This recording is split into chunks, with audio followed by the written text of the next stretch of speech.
UP में हिंदुत्व के जिस मुद्दे पर बीजेपी ने 255 सीटें जीती थी, वो कर्नाटक में फेल होता दिख रहा है। नमस्कार, मैं प्रकाश, आप देख रहे हैं ओपिनियन क्लास। ये साबित हो रहा है कर्नाटक में बीजेपी की बदली रणनीति से।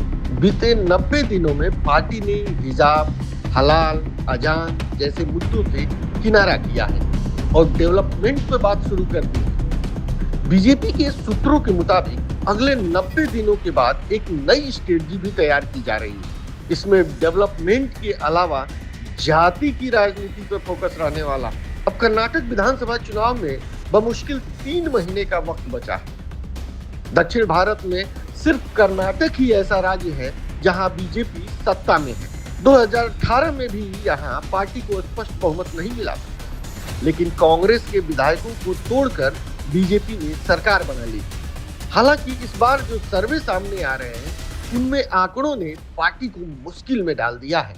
मीडिया रिपोर्ट्स की बात माने तो बीजेपी केंद्रीय नेतृत्व के सर्वे में पार्टी को कर्नाटक में एक बार फिर स्पष्ट बहुमत नहीं मिल रहा है। सर्वे में राज्य की कुल 224 विधानसभा सीटों में पार्टी को सिर्फ 60 से 70 सीटें मिलती दिख रही हैं। ऐसा ही एक सर्वे सीएम बसवराज बोम्मई ने भी कराया, जिसमें पार्टी को 110 सीटें मिलने का दावा किया गया। हालांकि बहुमत के लिए 113 सीटें चाहिए। बीजेपी सोर्सेस के मुताबिक बीते दिनों गृह मंत्री बेंगलुरु आए थे।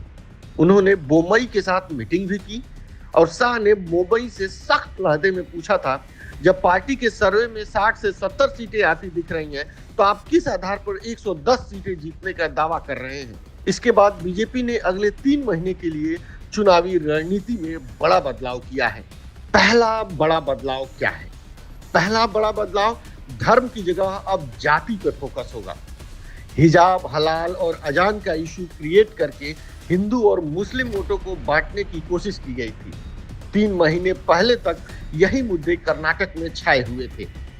नेशनल से लेकर लोकल टेलीविजन तक सुबह शाम इन्हीं पर डिबेट हो रही थी, लेकिन जो लोकल चैनल ने ये शो दिन भर दिखा रहे थे, उनकी टीआरपी 100 से 40 पर आ गई। पिछले 1 साल के दौरान बीजेपी को ग्राउंड पर रिस्पांस भी नहीं मिलता दिखा। उसी के बाद हिंदुत्व की राजनीति से पार्टी पीछे हट गई। बीजेपी ने अब कास्ट पॉलिटिक्स पर जाने का फैसला किया है। इसी के तहत राज्य में अनुसूचित जाति, अनुसूचित जनजाति के लिए आरक्षण बढ़ाने का अध्यादेश विधानसभा में पेश किया गया। इस ऑर्डिनेंस के जरिए एससी का रिजर्वेशन 15 से 17% और एसटी का 3 से 7% तक किया गया है। ये फैसला हाई कोर्ट के रिटायर्ड जस्टिस एचएन नागमोहन दास की अध्यक्षता वाले आयोग की सिफारिशों के बाद लिया गया है। इससे कर्नाटक में आरक्षण 56% तक पहुंच जाएगा। इसलिए विपक्षी दल सरकार से पूछ रहे हैं कि वे इसे कैसे लागू करेंगे। सरकार ने यह कवायद एससी एसटी वोट बैंक को साधने के लिए की है, क्योंकि दोनों को मिला दें तो कर्नाटक में 16% के आसपास है। अब दूसरी रणनीति, लिंगायत और वोक्कालिगा को भी किसी भी तरह से जोड़ने की कोशिश है। इसी तरह सरकार ने पंचमसाली लिंगायत, वोक्कालिगा समुदाय के आरक्षण को भी बढ़ा दिया था। हालांकि हाई कोर्ट ने अभी सरकार को पिछड़ा वर्ग के आरक्षण पर यथास्थिति बनाए रखने को कहा है। एससी एसटी के बाद लिंगायतों की आबादी राज्य में सबसे ज्यादा है।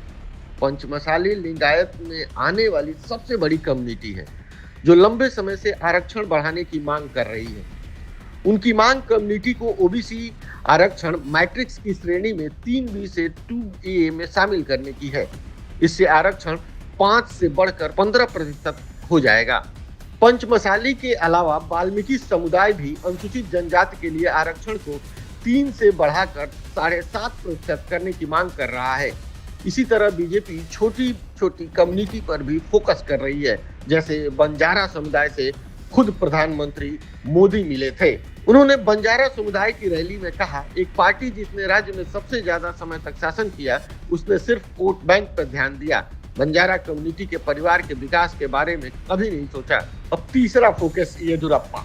2021 में पार्टी ने येदियुरप्पा को मुख्यमंत्री पद से हटा दिया था। उनकी जगह उन्हीं की पसंद के बसवराज बोम्मई को मुख्यमंत्री बना दिया था। सीएम पद से हटाने के बाद येदियुरप्पा को बड़े प्रोग्राम में बुलाना भी बंद कर दिया था। लेकिन ग्राउंड पर इसका निगेटिव इम्पैक्ट आया। सीएम के प्रोग्राम में ही कुर्सियां खाली पड़ी दिखी। येदियुरप्पा भी चुपचाप हो गए थे। इसके बाद पार्टी ने उनसे दोबारा कैंपेन में शामिल होने की रिक्वेस्ट। येदियुरप्पा लिंगायत समुदाय में काफी पॉपुलर हैं और हिंदू मुस्लिम दोनों ही कम्युनिटी के लोग उन्हें पसंद करते हैं। कुल मिला के ये जान लीजिए, कर्नाटक में दो ग्रुप हैं। एक ग्रुप येदियुरप्पा का है और दूसरा उनके खिलाफ। ऐसा कहा जाता है कि पार्टी के राष्ट्रीय महासचिव संगठन बीएल संतोष उन्हें पसंद नहीं करते हैं। कर्नाटक में हिंदुत्व की राजनीति की रणनीति भी बीएल संतोष के कहने पर भी आजमाई गई थी। हालांकि येदियुरप्पा को दूर करना और हिंदुत्व की राजनीति दोनों से ही पार्टी को फायदा नहीं मिल रहा था। इसलिए अब हिंदुत्व की राजनीति को कास्ट पॉलिटिक्स में बदल दिया गया है और येदियुरप्पा की वापसी हो गई है।